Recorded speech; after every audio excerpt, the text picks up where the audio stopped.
Hey, what's going on, everybody? Welcome back to the channel. My name is Jacob Restituto, and I really have a cool interview today with myself and Matt Johnson. We're talking everything from his work with John Mayer and Jeff Buckley and St. Vincent to him talking about tour life and recording drums and just being a general creative and so many different cool things in there. Stick around. I know you're going to enjoy it. Hey, what's going on, everybody? Welcome back to the channel. My name is Jacob Restituto, and I'm a musician from Northport, New York. And today we have the absolute pleasure of having Matt Johnson here on the channel. Thank you so much for taking the time out of your busy schedule and your drumming career to come and chat with me today. Thank you, Jacob. I appreciate you having me. Absolutely, absolutely. So for people that aren't super familiar with your very accredited career, actually, I'd love if you could just kind of give a little backstory on yourself and who you are in the music industry, some of the things you've done, and then we'll take it from there. Great. Yeah. Known as a drummer for originally for Jeff Buckley. In I would say that was about 1994 when the first record came out for Jeff's for amongst Jeff's library of works. So that would be Grace, and then the subsequent tours for Grace and the various EPs that were released in that time. I played with a band called over the years with other drummers as well, but a band called Elysian Fields, which is an excellent band that is kind of, I think, roughly termed rock noir. I played on some of their records, and I absolutely love their music. I played with a guy, Duncan Sheik, who's kind of a pop guy, mostly known for a song or two in the kind of late 90s. I did some touring with John Mayer for a Room for Squares tour. I played with a woman named Beth Orton, an excellent English singer-songwriter who I dearly love. I played with Rufus Wainwright, who's one of my. I'm kind of I'm a total fanboy of Rufus Wainwright, so he's he's one of my favorite artists of all time. So I feel very lucky to have been able to play with Rufus. I played with his sister Martha quite a few years ago. I played with a band called St. Vincent for 3 tours in the 2000 teens, I guess you'd call it. I played with the band from Australia called Angus and Julia Stone on some of their recorded works and many tours. And then also on some of Angus's side projects, Dope Lemon. I freelance and record for people and also play gigs. I play right now sometimes. I play with a lady named Bonnie Whitmore, who's a Texas artist. I lived in New York City for 26 years. I lived in LA for 4. I was raised in Houston, and I now live outside of Austin. Wow, very cool. Quite the story, man. So many good talking points in that.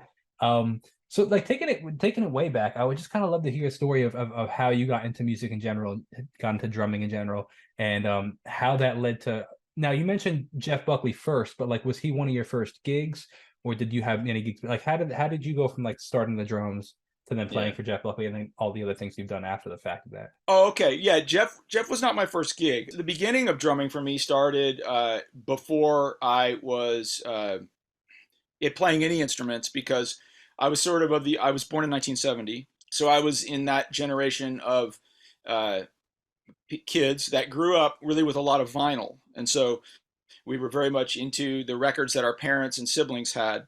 I remember hearing, maybe little bits of interviews with Dave Grohl talking about air drumming and air guitar playing. So it was sort of a blind world in the sense of there were no much of any video culture. Mm. So it was vinyl and it was air guitar and then hitting drums that were really pillows um, to records. So that was I developed a deep attachment and obsession with music well before I was a teenager via my parents and my brother's records. And then when I was 10, I was introduced properly to the drums, and I studied with an amazing jazz drummer named Bob McKee in Parma, Ohio. And my dad was a piano player, but not professionally. And my brother was a guitar player, but not professionally. And my grandma was a singer, but only in church. So I had musicians in the family and people who love music. So I started playing semi-professionally in high school, basically. I was out playing little jazz gigs, and I went to a performing arts high school in Houston. So I was out playing little jazz gigs and pop gigs and cover band gigs and whatnot. So, and then I moved to New York City to go to college in 1989. And when I got there, I went to jazz school. So I was meeting other kids. And then we started playing in little funk bands and rock bands and jazz bands. And we were playing around town. So I was sort of playing for singer-songwriters and doing different kinds of gigs in New York City for about 4 years before I met Jeff. So I was able to kind of, get hired, maybe get fired, do some things right, do some things wrong, kind of fall in love musically, get hurt, learn things, develop lifelong relationships, Hmm. Musically speaking, in New York City before, I sort of met Jeff, and then had a more an experience, and that was more of a career defining kind of and a higher stakes kind of Hmm. level of exposure and experience. Very interesting. Now, before we go into like how you met Jeff and what happened after all that stuff, all your career after that, I was smiling when you tell that story because a personal story from my father-in-law. He told us years ago that when he was in high school and stuff, he used to do like he had a band, but he didn't play any instruments, and he was an air band, and Yeah. they would sell like have shows. They'd have these house parties, and like 200 kids would show up, and we would always like make fun because I think they were Van Halen air band. Yeah. And me, my wife, and his wife, my mother-in-law, always make fun of him, like, oh, they were called the Pellas. The Pellas are gonna show up, at the whatever they're playing the fair tonight, whatever the case is. It's just funny. But now it's just interesting that you bring that up because, like, you're right, it was way before video culture, so like that's way before any of that stuff. He was born in like something like 66 or something like that, so it's the exact same era that you were born in. So now I feel a little guilty making fun of him. Oh, cool. Yeah, yeah. Well, I do think it's kind of an embarrassing thing to create.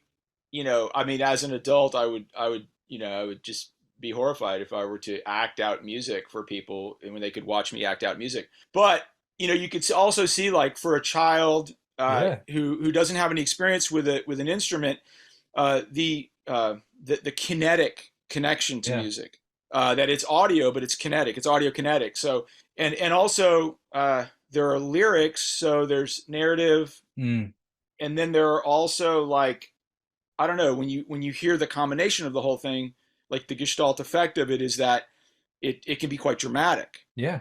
Especially So in a time that, like you said, way before video. So yeah, in order to see Van Halen, you only saw them once every 4 years when they came to your city. if that, So yeah, if they came to your city, exactly. yeah, So I now talking about it, it makes a little more sense as to like, hey, if you love Van Halen, you could see people playing it to some degree with a live kind of feel, whether actually live or not. It's a very interesting perspective that makes me appreciate his his middle school yeah. and I high mean, school. I think like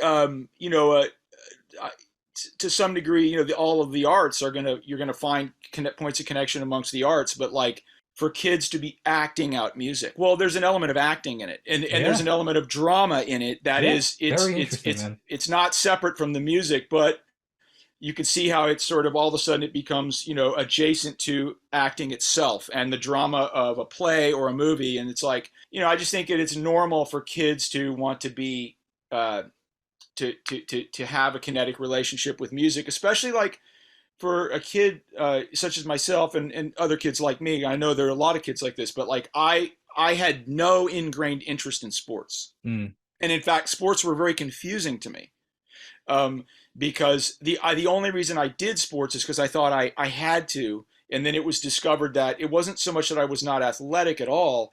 It was that I was confused and disinterested in the rules. I didn't know whether I was on offense or defense necessarily, or I would forget. Whereas it seemed like the sort of like laws of music, when it came to engaging in music, hmm. there was a sense from my teacher that I was already engaged in trying to figure out what those laws and rules were. So that was completely the opposite from sports. Like I was a total space cadet when it came to sports, and then music was already something that my mind was working on before I even played. Hmm.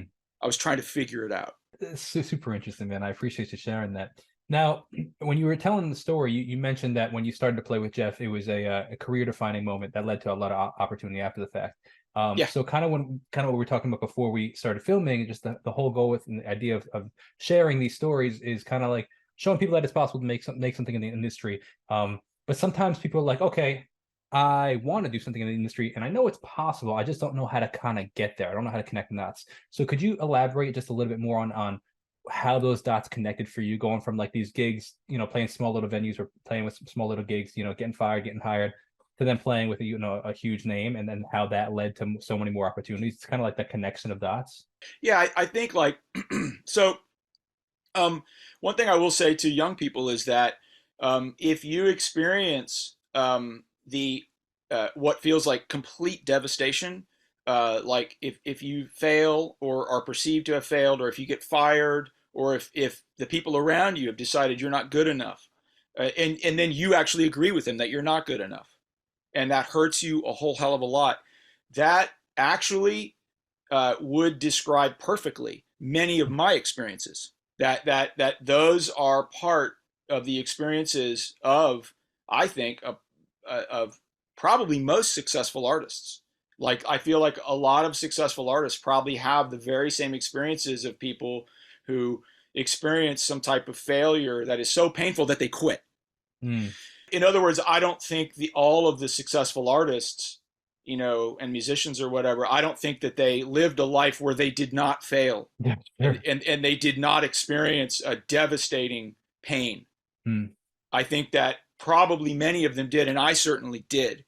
And I think that a lot of what artists I think do is uh, try to have a bit of a negotiation with fate or with whatever it is that you've been handed, and say, well, I've been dealt a certain pack of cards here. I have these assets and I have these kind of handicaps or whatever they're called. I have these liabilities, let's call them. And what how can I be useful? How can I be in this game?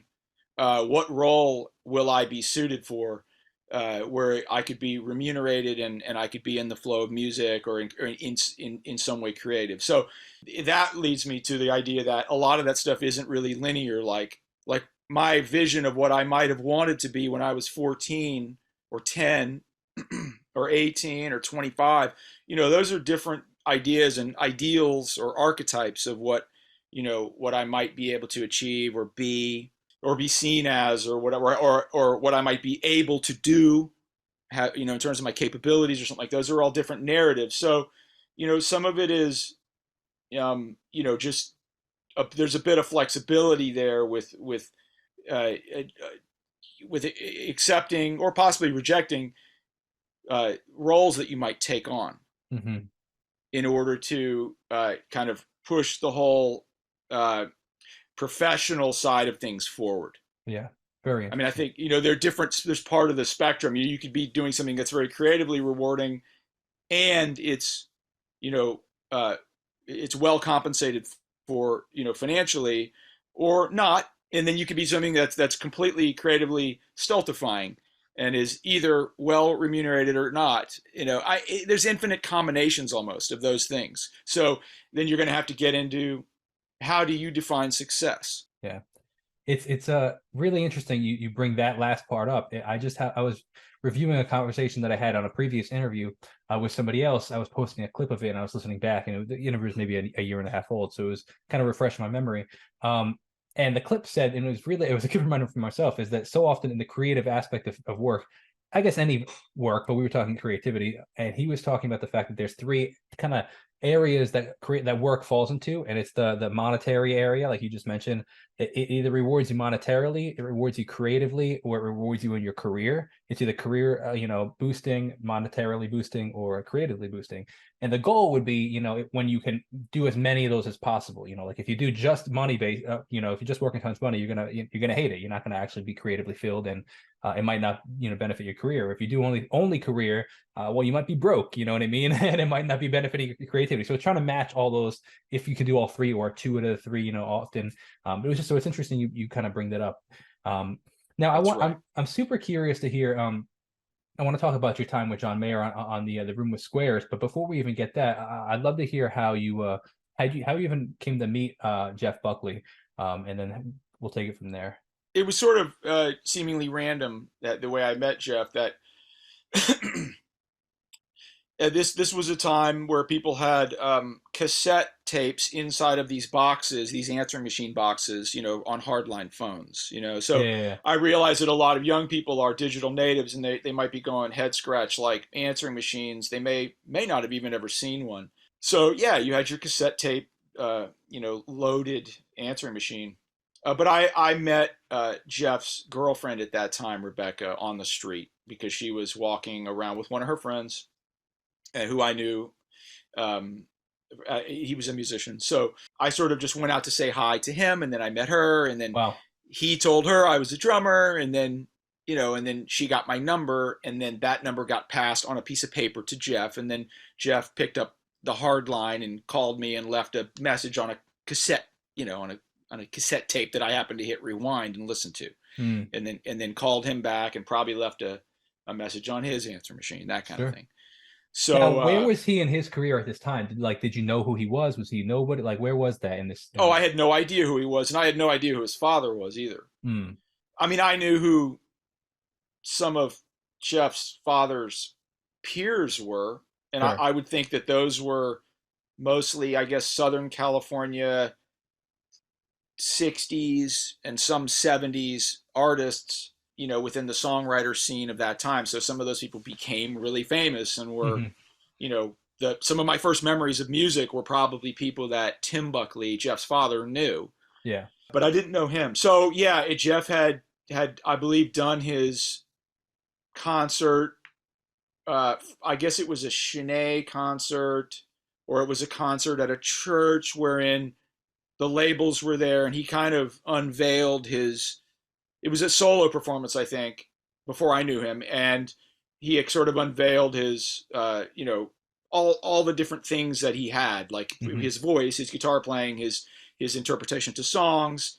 I think he probably played some of his father's music, Mm, and then the labels were there, and they're like, we love this guy. hmm. Then he sort of signed a record deal, and he was looking for a band to come in and solidify to the degree that they could make the record and tour it. Sure.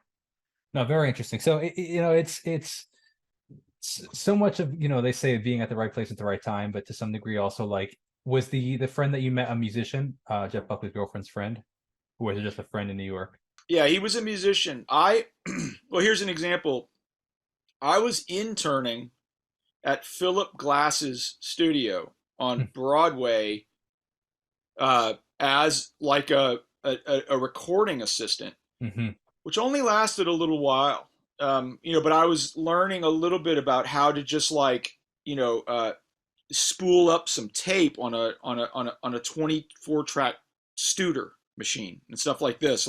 Like, and then like being present for a recording session and just seeing what's happening while also being hired on, sometimes to go into these same studios and Sure. record Sure. as a drummer. But I was in there, and so I met this guy named John Moran, who I believe was probably signed to Philip Glass's label, like Okay. Glassnote or something. He might have been signed, or he had affiliation probably with Philip Glass and the studio and the record label and the people that worked there.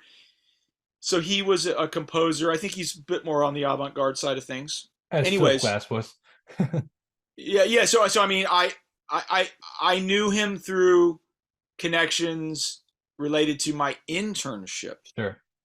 which is very strange but true. Well, so that's my point actually is the fact that like, a lot of times people say that it's like, a lot of the industry and the relationships or making something in the industry, making it in the industry is being at the right place at the right time. But I would argue, and based on the 115 conversations I've had in these interviews, is that it's being at the right place. Like they call the other quote is like you create your own opportunities to some degree, if that makes sense. Like in the sense Yeah, of like the only reason you happen to meet Jeff Buckley's girlfriend who got you on the studio or on the the gig with Jeff, well, because you were putting yourself out there and you were in the studio trying to learn and work and yeah, whatever the case is. Like it's like you make your own luck essentially. Like opportunity comes to those who are putting themselves out there, if that makes sense, as opposed to like, yeah, oh, I'm just going to sit around and hopefully something happens. No, you were actively pursuing something, and that's when that luck happened to come, if that's what you want to call it. You know what I mean? Yeah, all I think the idea of luck, let's say this, that both the idea that you create your own luck or you create your own opportunities, let's say that's a narrative, and then let's say that I guess the other narrative would be, you don't create your own opportunity, you're just lucky. Exactly. Okay. I think that sometimes, believe it or not, that latter example is actually weirdly correct. Sure, sure. But I think it's a much more superficial and a totally I think it's a much more superficial narrative that is often wrong. Sure. And in addition to that being often wrong, it's often wrong because it's misleading. Yeah. It's like it tells more lie than it does truth. Yeah. Even though it can sometimes be true that someone is simply lucky. Yeah. Okay. The other narrative, which is you create your own opportunity. Let's not even talk about luck. Exactly. That is a way, way deeper sort of narrative that's based off. It's maybe not always right, Yeah. but there's a way in which you can use that narrative to probably make it eventually always right. Yeah. And the way that works for me is if you shift your view toward this type of lifestyle, which says every single thing that happens for me, not for someone else, but for me, I'm going to take that as an opportunity. Everything. Sure. Even something that seems like it hamstrung me and absolutely devastated me or crushed me, I'm still going to take that and put it into the gas tank of where I'm trying to go. Yeah. 100%. And so that is the thing I think that's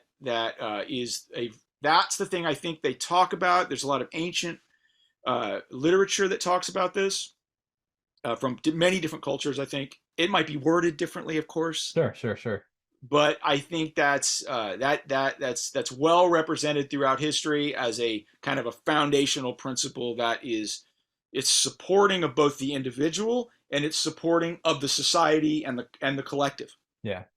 And I would even argue to some degree, I don't know how much that latter of the two, the luck just happens kind of thing even exists. You take some of the most obvious examples and most popular examples, like for example, the modern example of Justin Bieber.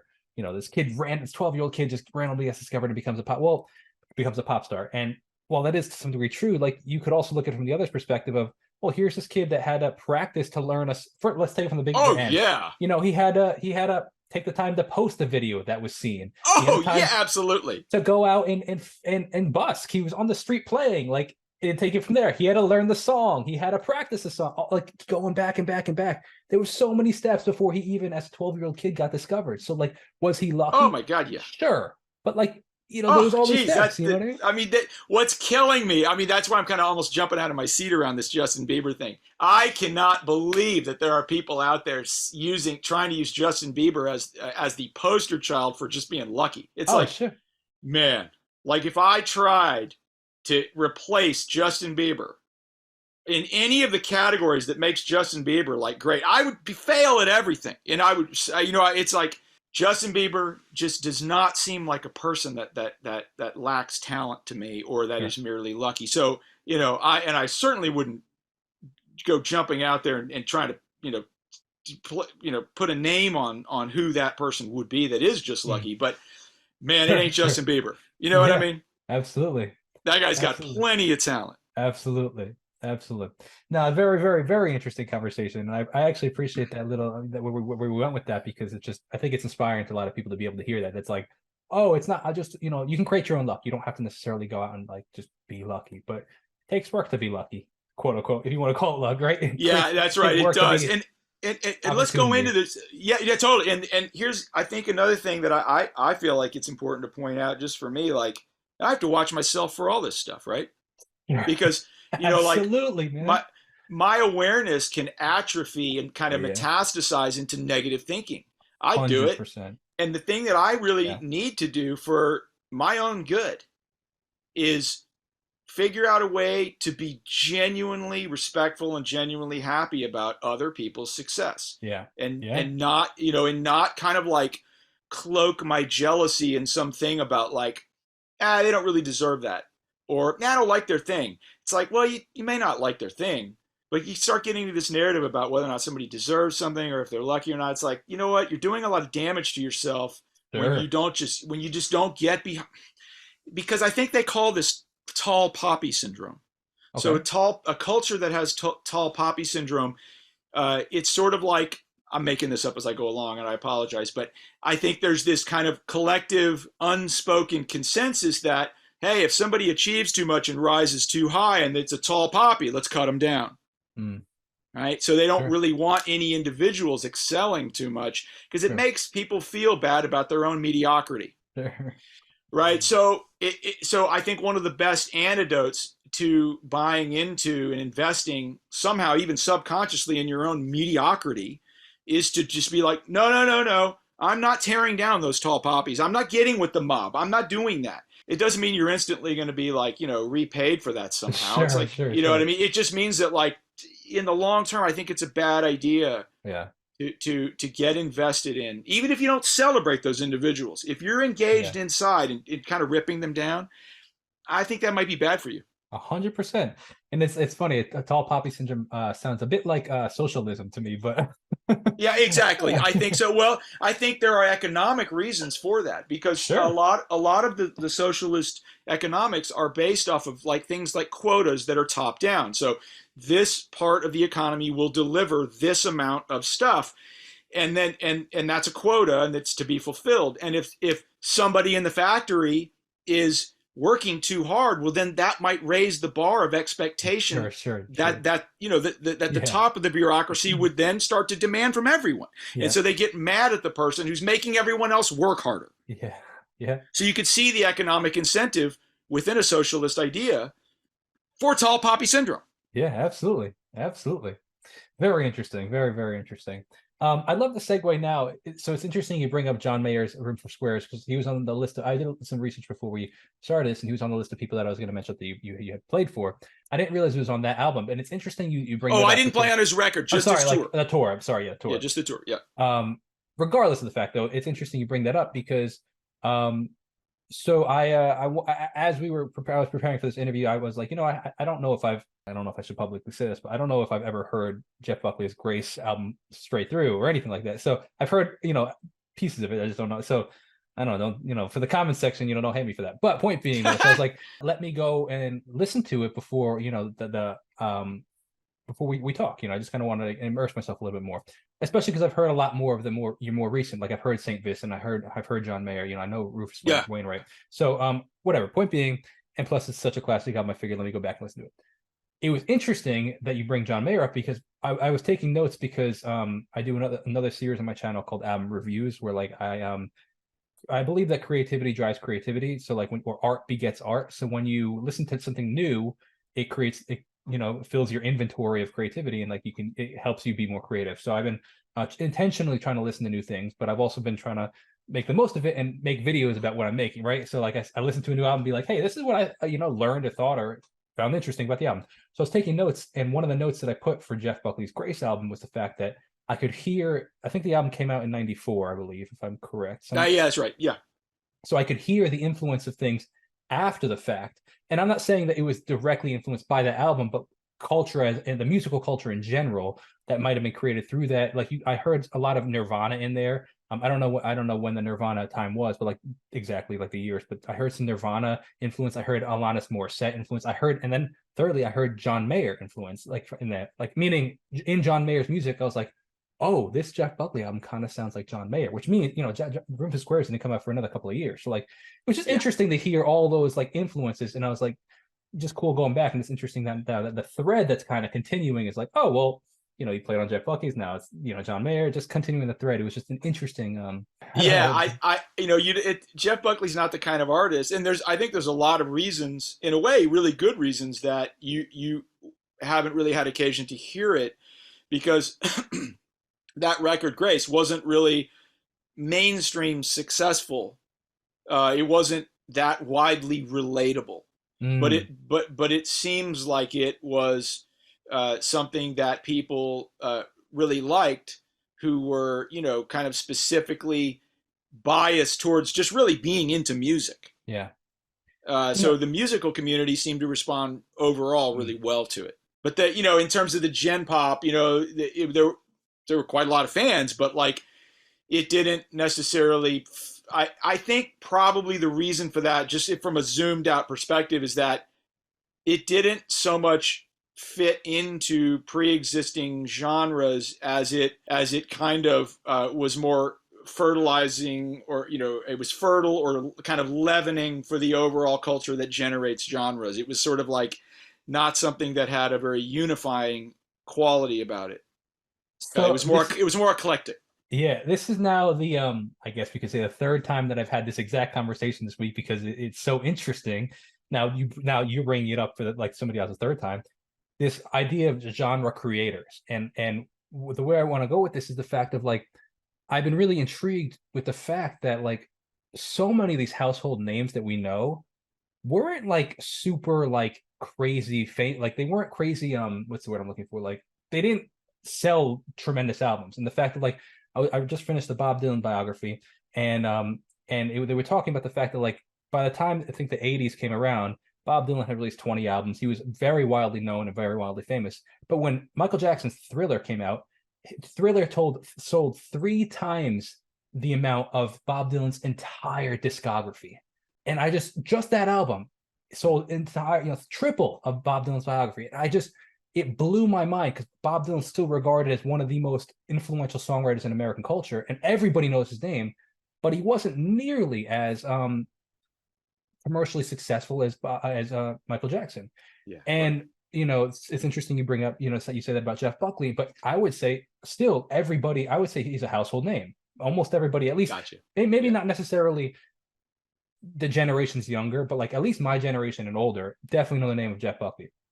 So what I find interesting is I think one of the effects, like the reasons for that is you're talking about how he didn't necessarily fit into a genre, and a term that I used in a different interview 3 days ago was this idea of the genre creators. So many of these artists that stick around don't necessarily fit into a genre. They kind of they put something out there that's so genre defining, and then after that, the influence of John Mayer, the influence of Alanis Morissette, come from that album that didn't necessarily fit anywhere.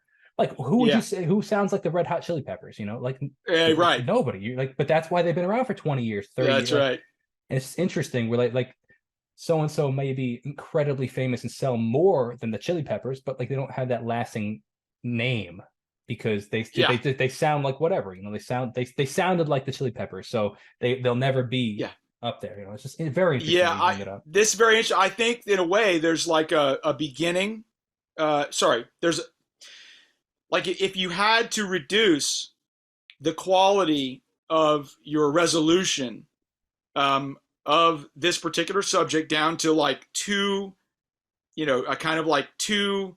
stages, a beginning or a front half and a back half, and you weren't allowed to be more specific. I think in terms of an artist's career, there's a first half and a second half, and that first half, I'd have to say, I think might be facilitated and by the necessity of being able to fulfill the role of a certain type of archetype within the mass psyche, right? So like, and I don't know how many archetypes, like people say that you can only remember, or you can only have this many friends because you can only really engage with, maybe it's 1,000 people or whatever it is. Well, I don't know if psychologists have figured out exactly how many sort of archetypes or that a human psyche will tend to have ingrained, and then they will populate current people into those archetypes. Oh, interesting. Of somebody that I want to be, somebody that I never want to be. Yeah. Somebody that I think is cool, somebody I think is funny, somebody I think is scary, somebody who I think I should be ruled by, or somebody I think I should never be ruled by, someone who's a criminal, someone who's a saint. It's like, I don't know how many of these archetypes exist, but there's probably only so many slots. And I think in order to become a household name, you have to figure out a way to become, for many, many people, one of those primary archetypes. Okay. And then that's the first half of the career. The second half of the career is figuring out how to individuate yourself from being trapped by that initial. So in other words, Very interesting. so that the artist is now going, okay, this mechanism of fulfilling the role of this pre-existing station of an archetype in the mass psyche, I need to become liberated by that. Mm-hmm. Okay, and I think, take for example, Marvin Gaye did that when he went from his kind of Motown days to Trouble Man. Mm-hmm. So he goes from, being a sort of part of the machinery of Motown. I'm pretty sure it was Motown. It could have been Stax, but I think it was Motown. Whatever. I think it was Detroit based, and it was that overall genre. And then Trouble Man was more like anti-war. It was more like, no, this is me being me. This is the real Marvin Gaye that you can't see, that you wouldn't have been able to see in these records and the productions that he made before. It's almost like he fulfilled something. And in the case of Marvin Gaye, I would think, I don't really know what the best, description of that archetype is, but like, I remember seeing footage of Marvin Gaye and the women were going absolutely insane for him. Like he would sing, and it seemed like he was almost shy about it. Like he would almost be slightly embarrassed by the fact that the women loved him so much, the way he was a crooner, like in this beautiful way. So I think that was both something that facilitated his career, and then also he probably wanted to be, I don't know, like he wanted to create in new ways, like in the way that he did in Trouble Man with that record. And be taken, I don't want to say more seriously, but like maybe he wanted to be taken like, well, I can't live in that cage, even though that cage got me here. Or I can't drive in that car anymore, even though it got me on top of the mountain. I need to fly now, or whatever it is. So it's super fascinating you bring that up, because like I now thinking about it and kind of like tying that to different artists and everything. Again, I just read one of the Bob Dylan biographies, and you could see it again in his career. In the 60s, he became wildly famous and known for the protest singer. He was, a lot of the songs that he was wildly regarded for were protest songs, talking about all the Vietnam War and all the, the state of America and stuff. And then after that, he's like, I don't want to do that. Like that, like, yeah, it got me here, but like, I don't want to just be a protest singer. And it's also interesting because there's another artist, I don't know if you know the name, in that same time period that I started doing research on, because like, there was names in the Dylan biography, but an artist named Phil Oakes, which was why he was very famous in that time period as well, friends with Dylan and everything. But he kind of almost pigeonholed himself as a protest singer, and he got pretty decently famous from it, but he kind of never expanded, and he kind of just stayed there. So it's also interesting where you talk about like the fact that like an artist kind of being stuck in that one first half of the career that kind of never goes anywhere is also interesting as well. Yeah, in a way, God forbid. Ironically, I would reference God there, but God forbid I would like try to like start talking about Buddhism or something like that. So this is very like superficial what I'm going to say about Buddhism, because I don't understand Buddhism, but I know that some Buddhist monks, I believe they're Tibetan monks, make sand paintings. They make sand. They're like sand drawings of different colored sands, and they will have the different, various denizens of the afterworld or whatever, kind of like depicted, and it takes them many days or weeks, and then they're done. That's their. I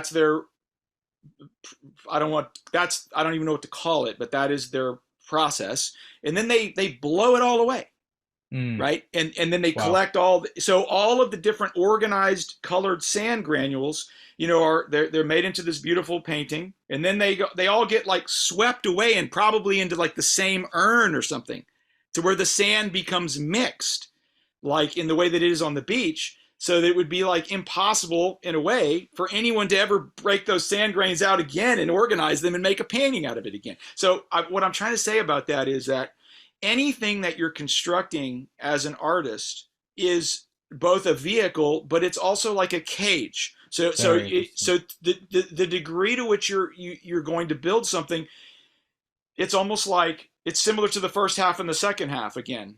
Like you take a very zoomed out perspective and go, okay, well, anything like you're going to practice your way into, you're going to want to try to figure out a way of practicing your way out of and beyond, and forgetting it. Like just practice it, learn it, develop it, and then figure out a not only a way, but also a reason to forget it. Like really, really get bored with it, and not because you didn't practice it or master it, but master it, get bored with it, and move on, because those instruments that you're going to use, those vehicles, they're going to become burdens eventually Yeah. if they're not if they're not transformed. Yeah, very, very interesting. Especially, I would even say creative burdens as well. Like, it stifles you after a while. That, you gotta, as a creative, we really should constantly be creating, and like if you kind of stay stuck in that one little, urn of colors, you're never gonna be fulfilled. Exactly. I think that being creative to me seems more about listening, and then and if you're populating sort of like all your thoughts with your own agenda, a very limited kind of Mm, agenda and a narrative, even if it's based off of, I want to get better or I'm not good enough, all those things are limitations, to eventually limitations. They might be useful. It might be useful for you to say I'm not good enough. It might be useful to say, I need to get better and I need to master this specific thing. And you're very one pointed on that. And then all of a sudden it is totally irrelevant and it has to be thrown out. yeah, it's very, very interesting. Yeah, I appreciate that for sure. So now segueing, kind of just I want to touch on some of the things you've done more recently. Like you mentioned, again, I mean, it's not necessarily recently because this album's probably 20 years old, which is great, with a tour, the John Mayer Room for Squares. But Yeah. like, so I would love to hear, just, you mentioned in the beginning of the conversation a lot of the artists you've worked with, whether it be John Mayer, Rufus Wainwright, his sister, you said it was Martha, Martha. Mary? Yeah. Okay. Martha. Yep. Martha, Wainwright, Saint Vincent. I would love if you could explain, kind of just give a little story, however you would like to, on any of these that you'd like, just kind of how those opportunities happen. Like, how do you go from Jeff Buckley? I know you ended up leaving the Jeff Buckley band before the second album happened. So like, how does then you go to John Mayer? Then how do, like, much later, you go to Saint Vincent. Like, how does, and you stayed with St. Vincent for a while, actually. And Yeah. I was, doing again a bit of research, and some really cool gigs you played, man. From the Pitchfork Festival to like Yeah. I believe it was the Letterman, something with Letterman. I don't exactly recall what it was. Like Oh, some sort right. of Yeah. stream, but it was some cool opportunities. So I just love to kind of hear how those opportunities come about first off, and then I'd love to hear just your perspective on tour life. So let's talk about the Yeah. opportunity. So how does these pretty I would say very well known artists, like, how do you pivot? How do you meet them? How do you get the opportunity? How do you get the gig? Kind of talking from the Uh, perspective of somebody that, if somebody's listening and wants to get there, kind of thing. right. Yeah. It was very, I think, very convulsive, and not. It wasn't. None of it was planned. I was living in New York City, and I stayed in New York City, even though New York City was sometimes very uncomfortable for me, because of the population density and things like this. That I found that very, and it was mostly pavement, and difficult for me sometimes because of the feeling of it not having a lot of nature and quiet and space. So, but I stayed in New York, so that was one thing. I was kind of just in the middle of a very vibrant live music pre-internet culture, and I would say this: one of the things I've always done is you go out on tour, and or you play on a record, and it seems like the band that you're in is like your family or something like that, and it could last for a year, 2 years, 3 years. At some point, it either pauses, it goes on a long pause, or it ends. And one of the things I've always tried to do was, excuse me, is sort of jump back into the whatever the context is in the place where I'm living, into the sort of like community, and just start playing and meeting people in a way. I hate to use the word bottom, but I mean like just kind of from the ground up would be like what I mean. Like, so it would mean that, like, I'm not telling people to do this, believe me. I'm only saying this is what I've always Sure, done, what you've done, yeah. for better or for worse, Sure. um, that I wouldn't look at an artist and say, well, you need to be as successful, as this last person that I was associated with or something. It's like I kind of cringe at that, even to think of that. Sure. Although I can totally understand somebody doing that and being Sure. like, no, you see those drums over there? I don't play those unless I'm getting paid a lot. Huh. And so all of a sudden you've created kind of a Veblen good kind of psychology around your playing, and that's a real smart thing to do, because then it becomes this very rare and potentially very elite thing, and like cool. And for me, I feel like I just think more like, I basically think as a small business person. Very You know, interesting. and like I just cannot. And I love rock stars. I think they're hilarious. I think they do Hmm. funny shit. They have incredible, like, bravado and shit. I'm like, I've got none of that shit. It's like, I look at it as a drummer. I'm a small business person. The gig, I'm doing a gig with this, playing with this person, or doing that. I have something to learn because it's like I'm a freaking working musician. Hmm. So me, like, I'm a working musician who's done some things that are kind of like, that kind of seems rock star adjacent. But believe me, there's no Rolls Royce, there's no mansion, there's no Shark Tank swimming pools or whatever, or Yeah. Shark Tank bars or whatever it was on South Park. Yeah. So yeah, so like those opportunities happened because I think I was out just playing uh, in the community, and I had a calling card. I mean, in this sense, I say, I'm going to run with the narrative was that I was super lucky. Okay, that I have all kinds of unearned luck, and the unearned luck was that no, I did not write the songs on Grace, Hmm. and no, I did not. I can't sing like Jeff. Hmm. He did all that shit, Sure. and I played drums on it. So my association with Jeff has been something that it's like a calling card. So in that sense, I feel super lucky and in a way undeserving. And I just sit back and go, damn, like, fuck, I don't deserve half the shit that, half the opportunities I've gotten, but I have that fucking calling card. Hmm. And so people, basically, more people than I would have expected will trust me to play with them.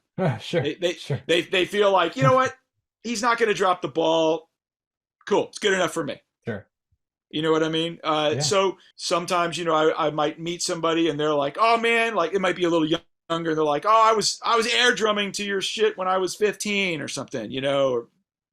So that helped to distinguish me from, drummers who might be in many ways way better than me, but they don't have that calling card that people know about. Yeah, it's really, really, really interesting that you mentioned that as the last part, because I talk about all the time, or I think about all the time, talk about all the time. One of the biggest hindrances for musicians is no matter how talented they are, I find that this is necessarily talking more so about releasing music, but like they're so consumed by the perfectionism necessarily that they don't ever release an album, say, or it takes them 5 years Totally, to yeah, release an album, right? yeah. So that being said, though, like I think that so often, like just that prevents them from even being found, which creates any sort of calling card. The only reason you were out there is you were gigging, you were playing, you were doing all this stuff. Again, like you mentioned earlier, you getting hired and fired and all, like it was just part of the process, as opposed to you being like, I don't know how good I am. Like I'm not even gonna go play a gig because I don't know if I'm qualified to play a gig. You know what I mean, right? And Yeah. so many of these incredible drummers, that's the case. They're like, whether they don't believe themselves, whether they are insecure, whatever the case may be, right? Whether they're not meant to do it, whatever, right? But they just never go out and play the gig. You know what I mean? And again, to some degree, it's like creating your own opportunity. Things happen for the people that go out and try, and it's just very interesting that you kind of mentioned like the better musician. I know so many more musicians that are way more talented than I, but they just don't put themselves out there. And it's just a really interesting they could be way more successful than most people that I know, and it's just very interesting that you mentioned. Yeah. Yeah, in terms of getting out on a gig, um, I'm better at processing this particular thing, which I'm going to tell you, but than I was before, when I was younger. But I still feel it, and I'll tell you what that is. When I make a mistake, Sure. uh, it's they say, well, loud and proud, and it's like, well, I can do the loud part of the mistake, but I ain't fucking proud of it. Yeah. Sure. Sure. You Sure. know what I mean? So it's like, I make a mistake, I'm sitting there going, and then like my brain just scrolls through all this stuff of like, Mm. see, man, that's exactly why, Sure. you're, you know what, man, and I'll just start, and I'll Exactly. be doing the shit on stage inside Yes, my a own hundred head, percent, a right? 100%. What's interesting about a human's mind, a person's mind, is that it's not like there's just one guy in the room. It's like then there are these other guys in the room that are like, I don't totally agree, and it's like shut up, or it's like no, you shut up, I don't agree, no, it's all good. This gig's gonna be good because you're only looking at it in terms of like up to the point where you made the mistake. What's Yeah, about to yeah, happen is some shit's about to go exactly, down. You know what I exactly. mean? So like, and actually like, and then there's like the deeper level of mind that once the music like either restarts after the mistake, there's the possibility of like all that judgment mind shit about like that was a mistake. There's the whole Miles Davis thing, is that there are no mistakes. That there's that idea. Then there's the idea, the first one I said, where it's like you're pissed off at yourself because you made a Sure, mistake. sure, sure. And then the fact that you made a mistake causes you to become emotionally engaged and Very reacting, interesting. and like going through a certain kind of holy shit struggle. Like I just struggled with the fact that I'm pissed off at myself because I can't believe I made that mistake. And then that makes all this other shit happen, Yeah, yeah, which yeah, is like, which is almost like, well, what do you do now that you got caught with your pants down? yeah, yeah, It's yeah, like, well, everyone's already seen your shit. yeah. So it's got to be Ah, more. So now you've got to show up yeah, for uh, for more than just looking good. yeah, Now you've gotten dirty. yeah, yeah, yeah. And so I think that's what the gig offers people, is that you're going to fuck up, and people are going to be there and they're going to see you fuck up, and then you're going to lose a bit of your pride there. And then you're going to realize that your pride is probably your enemy. Mm-hmm. And once your pride's gone, then you actually start playing from hopefully from a deeper part of yourself. Sure. There it is, and the Yeah, it perfectionism's gone, but also then the passion replaces the perfectionism or some shit. I don't know. absolutely. Well, I also think about too, so often you can tell the difference between a professional and an amateur musician by how they handle the mistakes as well. I mean, Right. it's just an interesting thing that the amateur musician makes the audience feel really uncomfortable, like they really spotlight the mistake, whether they spotlight the mistake or not. Actually, true, like it's that insecurity, the ego is incredibly bruised, Gotcha. as opposed to like, shoot, man, like I've seen so many like wildly famous and professional musicians full on acknowledge that, be like, wow, that was terrible what just happened. But it doesn't bruise their ego, which is really interesting as well, like, Yeah. and I mean, interesting how you handle it. it definitely, mistakes on my part definitely they bruise me, but Sure. I'm and they hurt Yeah. and they piss me off. Yeah. But uh, I think they do not change my relationship to the audience though. Exactly. Exactly. Like, am I actually embarrassed? I don't know if I'm embarrassed. I feel probably more like, you know what? That's not why you bought this ticket. It's almost like I Ah, feel like I'm sorry, and I'll be fucking damned if I'm not going to go on the warpath against whatever it was that caused me to be yeah. out of it. Yeah. In a Absolutely. way, I don't know. Fuck. Yeah, yeah. I hear you, man. It's so interesting. So lastly, I would love to segue into, like, again, the fact that you played on so many tours. Just your perspective on tour life, like, what you liked and didn't like, and to any musicians that necessarily might not have gone on tour yet, and what just any advice you might have for that. Oh, right, going on tour. I mean, personally, I'm very opinionated about this shit, and Yeah, uh, let's and hear and it. I would say, young people, you have a great opportunity when it comes to touring, because in general, you're going to be playing in venues where there's no smoking. Now, you might take that for granted, but when I was young, the gig was where people went to just like be bad. It's like even motherfuckers that didn't smoke would be like, Yeah, I'm definitely smoking tonight. that's And so so like funny. the whole goddamn room would be like that. Would be like cancer.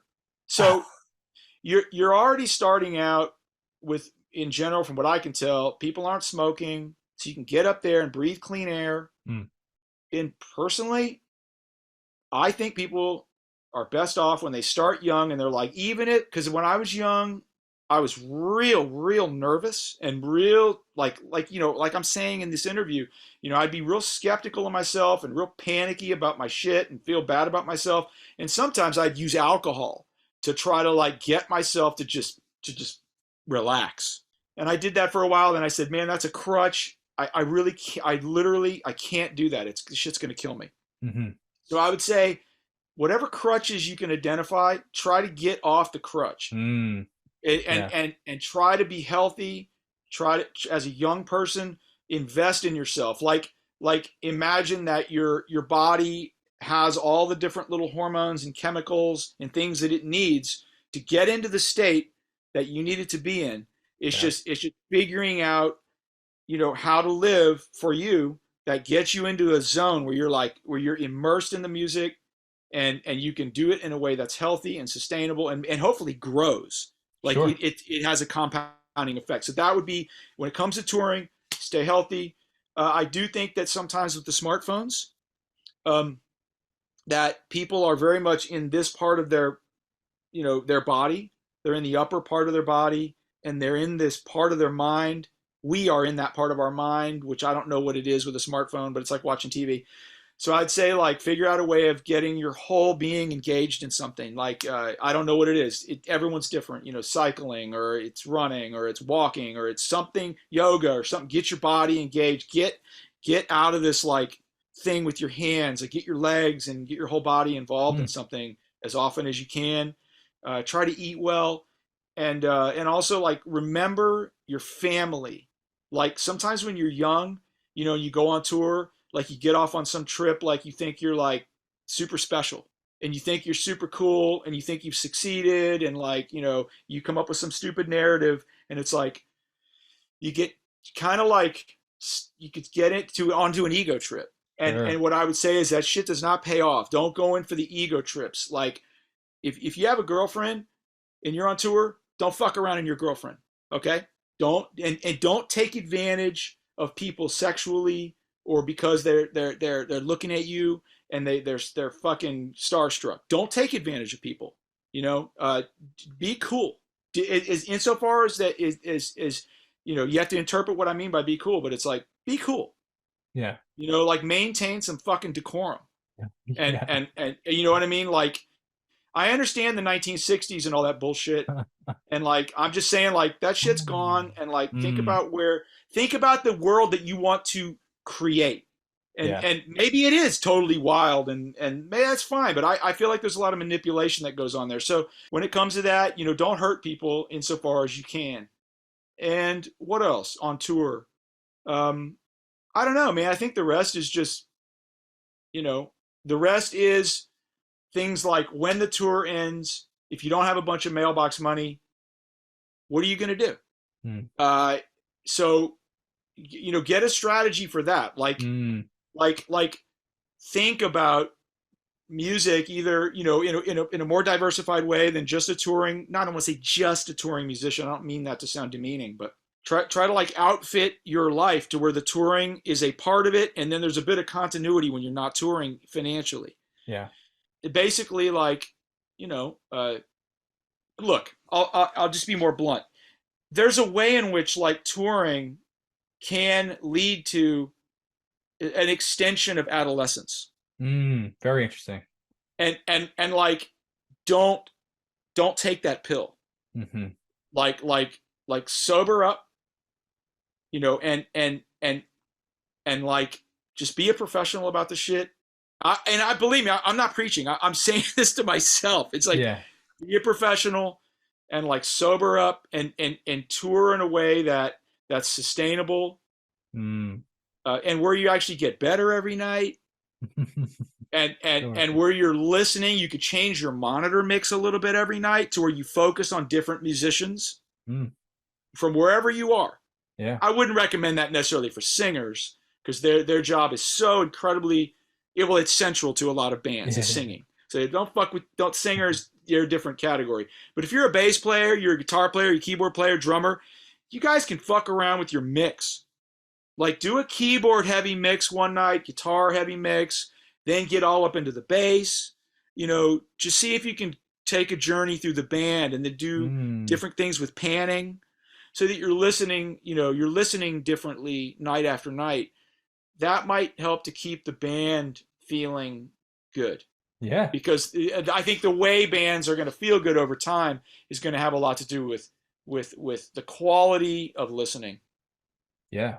Absolutely. That's super, super interesting, man. I appreciate you sharing all that.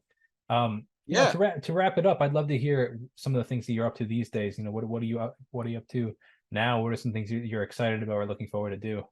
Oh yeah. Like these last few weeks, I've been doing these Rufus Wainwright Want One and Want Two or orchestral concerts that are those records, Hmm. with an orchestra and Rufus and drums. Wow. So that has involved like playing with a lot of classical musicians and following a conductor, Hmm. this kind of thing, stuff that I don't really do. Sure. And of course, I tell the conductors that I am like it would be almost like conduct if you can for me at times like you're conducting, like a 7 year old, or a group of 7 year olds. Yeah. That's been great. Those gigs have been cool. I do a lot of remote recording, so I've built my own Mm. studio that I'm in now. I framed it and insulated it Oh, and cool. sheetrocked it and ran the electrical and everything. So I have a very good room for recording. So I do a lot of remote recording off of SoundBetter is the primary site that I use. It's kind of like almost like Yelp for musicians, I Sure, guess. sure, sure. So I use SoundBetter. I have a profile on there, and I do a lot of remote recording. Um, and I play some locally, and I record in the studios in Austin Mm. as well.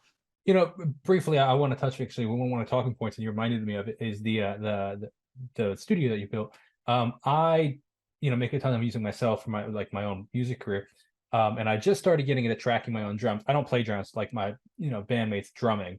So I would love just any tips you have on quality of getting the best drum quality for the recording. Any just general tips, what you like to use, microphone placements, whatever the case, mixing, whatever the case is. If you have any Right. drum Yeah. recording tips, would be actually super helpful to me because Yeah. Oh, I'm good. not Yeah. that great and I don't love it very much yet. So it's a lot of work. Yeah. I would say it is difficult. Okay, it's difficult if unless you have really deep pockets to get the perfect drum room and hire everybody to hire the right people or buy into the right piece of real estate or whatever. That's very difficult. So one thing I would say is that you're going to want to have in a lot of like home recording, home studio, or homemade studios and that kind of thing. Uh, you're going to have a bit smaller dimensions, and Sure. you're not going to have a lot of choice Yeah. about like the shape of the room. So a lot of times it's going to be squares and rectangles and stuff like that.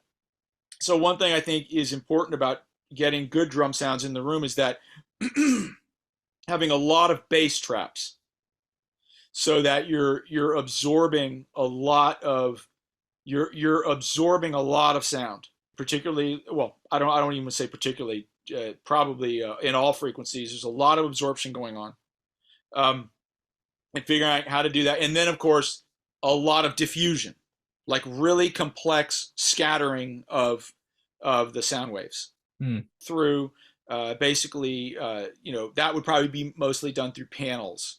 Uh, I use wood, but with a lot of angles, very kind of complex angles. So those seem to really help because a lot of times with home recording, it just, at least in the room mics and to some degree the overheads, it kind of sounds like, somebody's garage or something.